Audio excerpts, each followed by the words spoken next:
ladies and gentlemen, I'm really intrigued by the session that's coming up, and I know you will be too when I tell you the title. The title is Vikram and Betal in the 21st Century, a real story on resilience. So I know we all want to know what's coming up. Well, for this insightful session, I invite on stage a visionary entrepreneur, energy healer, Venkatesh Madurai Subramanian from Appa. Can we have you on stage? Welcome, sir.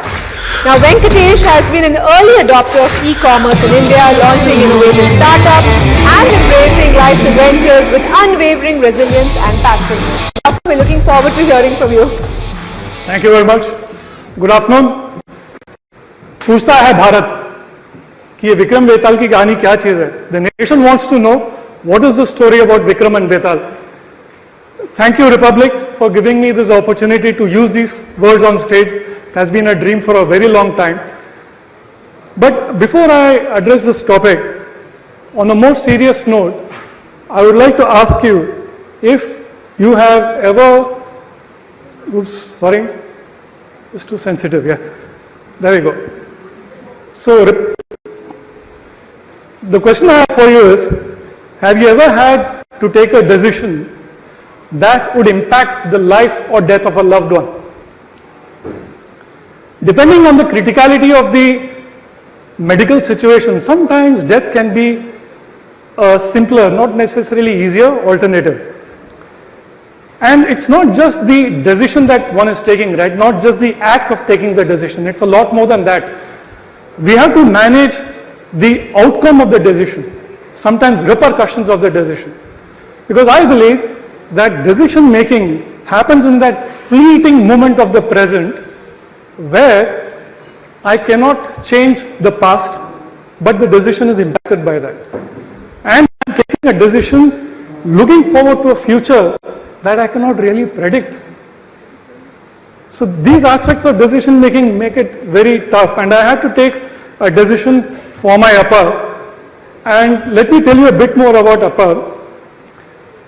He has always been a very docile, soft-spoken, orthodox kind of a guy, very gentle with us children. The spanking, etc. was more the mother doing it. So when Appa became head of vigilance of a prominent organization right here in Delhi, by the way, I was quite surprised because I could never imagine Appa in that kind of a role. Turned out that he became a kind of a terror.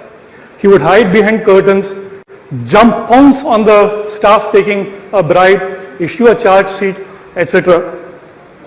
And there was this one particular incident that Appa and his colleagues told me, which has always been a part of my life. They said that once when Appa was in his office, some people probably from the union, they walked in and they threatened Appa. They said, "Aap apna kaam thoda soft ho jao, nahi to hum kuch karenge aapko." This guy, he opens up the drawer beneath his desk and he says, "Aapko jo karna hai aap karo, fir main dikhata hu ki main kya kar sakta hu." In other words, do what you have to and I'll show you what I'm capable of. So I asked Appa because I was shocked. I never thought of him having a weapon or something. And Appa says, "No, I didn't have anything. I was just going to throw a stapler or something from the stationery at them, because how dare somebody comes into my office and threatens me for doing my job." So this aspect of courage always stayed with us.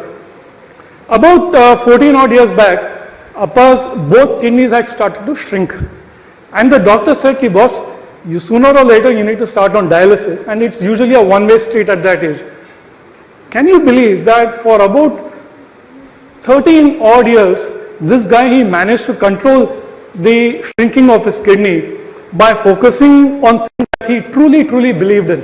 A very frugal diet, yoga, pranayam, Gayatri mantra, etc. for 13 long years. And then it was December of 2020, remember, COVID time, when the doctor said, "It's high time you start on dialysis, otherwise you're going to end up in an emergency situation," because the kidneys had practically stopped functioning and his body had put on a lot of weight. So I said, "Okay, fine. You're not going to live in Chennai anymore." We move him to Bangalore, him, my mother and my brother live next to us, start the dialysis. Things go on for about 9 months, and then one day suddenly a panic call from my younger brother. Appa's blood pressure is at an insane level of 240 by something, pulse racing, semi-unconscious. So we rush him to the hospital, emergency. And look at this guy, even in that situation where he's semi-conscious, he says, switch on your hazard lights, don't drive recklessly, even in that state. We reach the hospital, they perform dialysis on an emergency basis. This guy recovers by evening, perfectly normal. Doctors want to keep him overnight, and he says, you go home, you're 5 minutes away, I'll see you in the morning. I come back home. 5 a.m., I get a wake-up call from the hospital. Appa slipped into coma, and they needed my permission to put him on a ventilator. I said, okay, and then I rushed to the hospital. By the time I go there, they've done a scan of the brain. There's a blood clot and decision time. So they say two choices. We can either operate or we can let him go. What to do?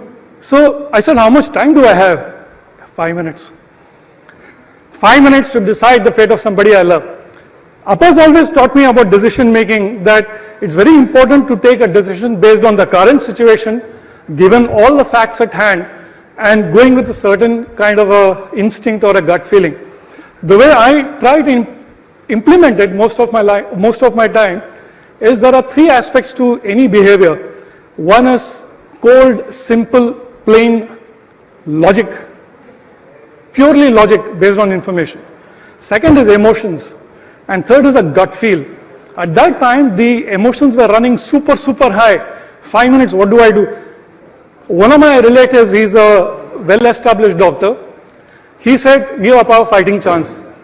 The other person said, let him go, 81 years old, lived his life, prone to infection because of a weakened kidney, let him go, it's okay. What helped me decide was I actually visualized Appa coming back to me in my dreams later on and telling me in Tamil, let me go without a fight.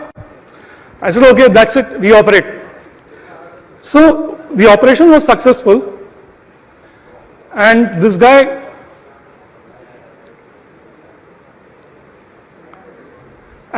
wakes up in the emergency the next day in the morning. He doesn't know what's happened to him.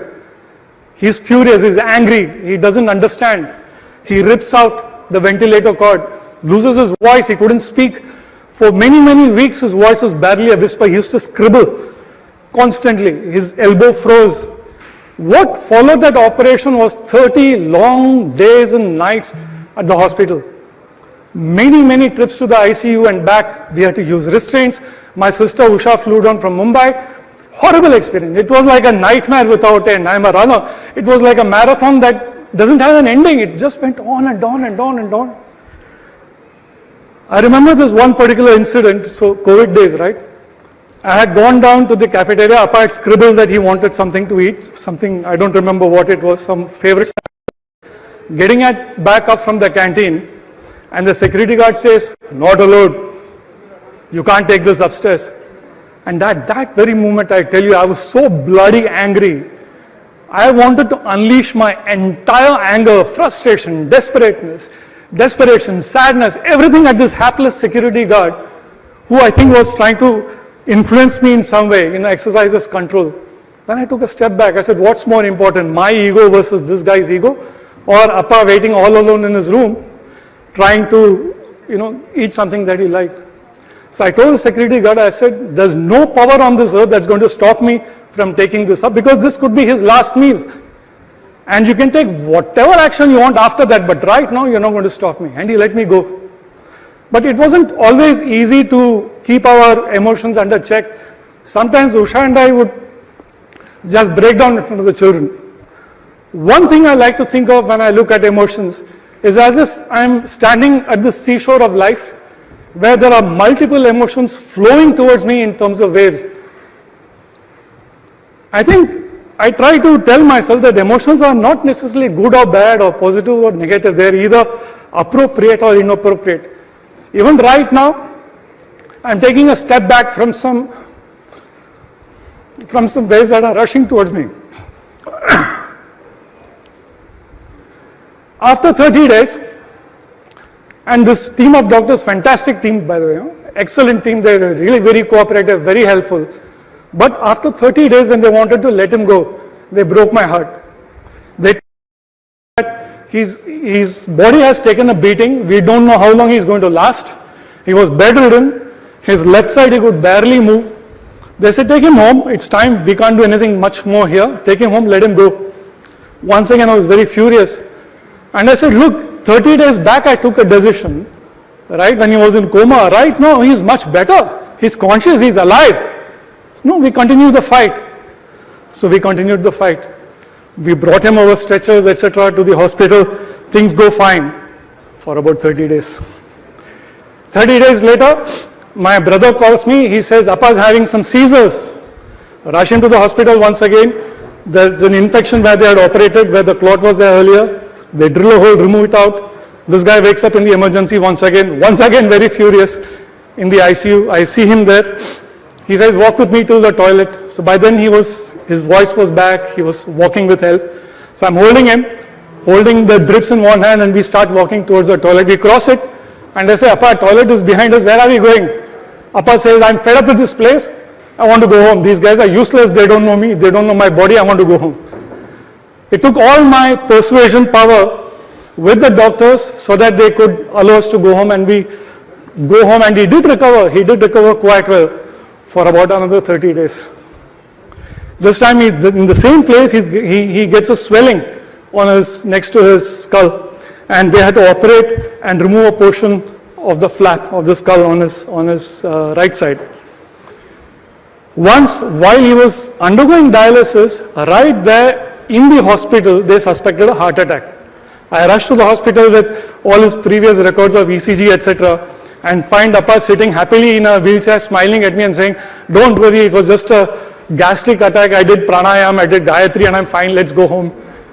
And the test results told us later that yes, he did indeed suffer a massive heart attack. He became COVID positive, fought through that also. So what really helped Usha, me, and everybody in the family, my children, my wife, my brother-in-law, my nephew, everybody supported us because we were just, supporting, standing by him while he fought this fight. It was really an amazing experience to see somebody at the age of 83, 84, etc. doing this. And I think it was about 2 years back, Appa was talking to Usha, and he said, he recounted this story about the Vikram and Betal. So Usha asked, who's the Betal here? Appa says that he is the Betal, and every now and then he would rush to the hospital on some emergency basis, and I would go take care of him and bring him back home. So I'm very happy to tell you that today the Betal is alive and kicking. Of course, we had a fantastic laugh about it. Sometime about 2 years back, something I did was I also took out some of the scribbles that he had done at the hospital. The nurses would make fun of him when he used to scribble. They would say, Enna Tata, Tata means grandfather. Enna Tata, Chinese, huh? So everybody used to make fun of it in a very healthy way. So I took some of the papers that he had scribbled and I showed it to Appa and I said, read what you've written. And this guy just gives me his beautiful innocent smile and he said, I don't remember. The only thing he remembers is the face of the doctor who operated on him. It's amazing how the brain can just wipe away memories that it doesn't really need to keep. Just amazing. And Usha and I, when we created a startup a long time back, it's about 2.5 years now, we tried to implement some of what Appa's told us. For example, in my early career days, Appa used to tell me to always be very passionate and give my full attention to whatever I worked on. During my college days, I used to work in hotels just like this as a waiter on a part-time basis, for my pocket money. And Appa, he would make fun of me, but he would also tell people very proudly that this is what my son is doing. Nothing wrong in that, right? So about 2.5 years back, Usha and I, we created this startup. And our goal was just a chota-mota, little financially sustainable business that would do some new things in Hindi, etc. And we didn't really have a big vision or a grand plan or anything like that happens in a startup. We just focused on some very basic things. And then some magic happened last year in July, August. We got an amazing support and offer from Microsoft because I had been in touch with them for my earlier startup, which was during the COVID days. And brilliant timing, just before COVID hit us, we were targeting the airports for business. So the timing was brilliant. Anyway, because of that experience, Microsoft came back to me and they said, why don't you try and use AI in your current startup? So we said, yeah, let's give it a shot. And what we saw for about 3-4 months, we tried it a lot. And I went back and told Appa that, yeah, we can do something big here. Because Appa always used to tell us to do something really ambitious, to really not constrain ourselves in any way. So what started off as a small little proprietorship business, if you like, started taking the shape of a startup with a grand vision and a grand plan. Sometime in November, October or so, when we used to tell Appa what we plan to do with AI and how we plan to use it in our startup, Appa he's a guy who always asks me for positive news. And I can't generate positivity out of nothing, right? I have to tell him something concrete because he would easily catch me whenever I lie. So sometime in October, he said, enough of research. I want you to implement something on the 16th of November, auspicious date, whatever. And finally, he also threw in his hat and he said, I don't know how many days I have to live. So 16th November is the date, launch something. So in my team, we did a lot of brainstorming. We knew we wouldn't be ready till about March or April this year. So what we came up with was, we said, whatever we are researching on, just to keep Appa off my back if nothing else, let's implement something and see how people react to it. You know, in WhatsApp, I'm sure you noticed that Meta icon, right? The AI icon on WhatsApp. So on 16th November, what we did was, for the first time internationally, we had a feature working within WhatsApp as a bot that would help people in their personality development. And the reaction from people who used it was fantastic. People ranging from students to adults to working professionals. Even Appa used it and he was really surprised. Later in February this year, we gave the access at an annual conference in Pune, which was filled with HR experts, mainly leadership coaches and people in the leadership coaching and life skills industry. Later in April, at a national HRDN conference in Kolkata, we again extended the access to a lot more people. And something here that happened really humbled and inspired me a lot. There was this technician, and while we were setting up stalls like what you have outside, this guy, he sees a bunch of QR codes lying on the booth and he says, "Main use kar sakta hoon kya?" I said, "Yeah, of course, go ahead." This guy uses it, talks to our chatbot in Bangla, and then he says, "Sab main apne doston ke liye bhi leke jata hoon." Very humbling and inspiring moment for us, which told us that yes, we are on the right track. What I have learned from Appa and from others is that it's very important for us to be self-aware, to be aware of our own strengths. And things like weaknesses or areas of attention, as we call it, one needs to be aware of them also. But how we work on them, what we do with them needs to be a very conscious choice. And that's what we are doing in our startup. We ensure that people are well aware of their own strengths and how to leverage them, because we feel it's very much needed in the current state of affairs in India, where we are headed towards unprecedented growth, to really empower people to be at their very, very best version. What we have is internationally unique in English, where you get an in-depth personality report that is researched by about a cumulative experience of close to 34 years in the team. And nowhere else you have this right now, where you have a chatbot that will help you based on your individual personality. You know, सबका साथ सबका विकास सरकारें करती हैं, उनका काम है करना. उसके साथ साथ जब एक व्यक्ति का एक व्यक्तिगत स्तर पे जब विकास होता है, तो पूरा समाज भी आगे बढ़ता है. और जो देश की उन्नति हो रही है अर्थव्यवस्था के स्तर पर या किसी और स्तर पर, हर एक व्यक्ति उसमें भाग लेता है और वो गति और भी रफ्तार पकड़ती है. और मुझे बताने में बहुत आनंद आ रहा है कि 15 अगस्त से पहले, अगले इंडिपेंडेंस डे से पहले, ये पूरा प्लेटफॉर्म अभी जो अंग्रेजी में काफ़ी यूनिक है, हिंदी में भी उपलब्ध होगा. और हमारा नारा है सबका अपना विकास. I would have done this whole talk in Hindi, but I barely managed to pass my Hindi in my 10th standard, so I stuck to English, and that's why we first launching this platform now in English, by the way. So on that note, I request you to access this QR code, store it, you have it displayed outside also. Give it a shot. This is a kind of a beta release. We have miles to go. We'll have a lot more interesting features lined up, always being internationally first, very unique, very affordable for everybody. And let us know what you think. I thank you for your attention. Have a nice day. Thank you much, Mr. Subramanian. I must say that really moved by the role that your dad has also played in your journey, and have a take on Apna Vikas. It could be Appa Vikas, right? Because such a positive role. A big round of applause. Thank you so much.